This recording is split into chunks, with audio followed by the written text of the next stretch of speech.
Even while airborne, my amped perception noted that the Jabberwock's attack had a two-part effect.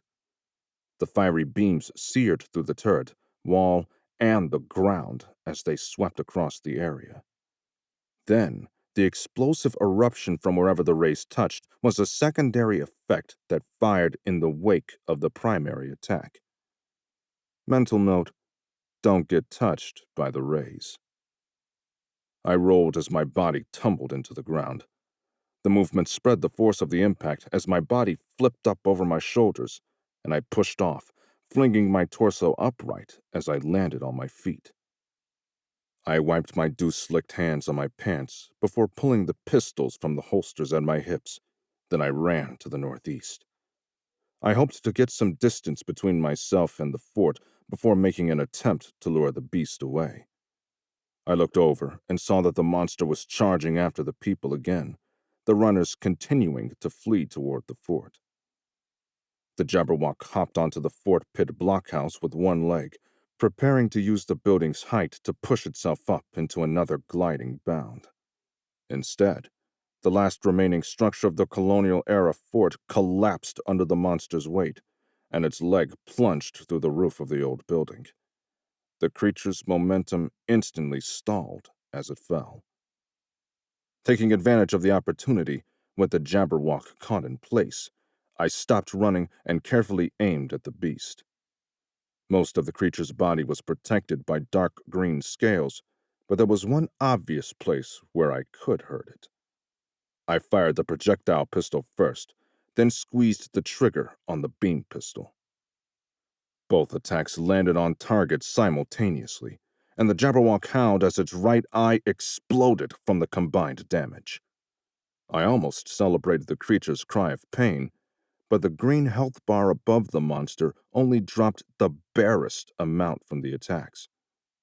At least with it half blinded, maybe we had a chance. I fired again. This time, my shots glanced off the scales around the hole that had been its eye, failing to cause real damage, though the shots grabbed at the beast's attention. Its ugly head turned toward me as it regarded me with a baleful gaze.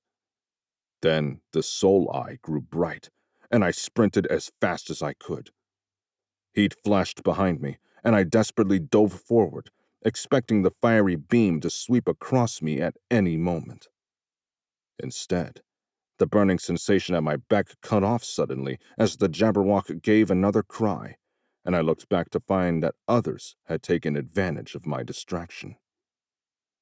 The ranger Jared fired his pistol up at the creature from close range, his shots impacting around its face as he aimed for the monster's remaining eye.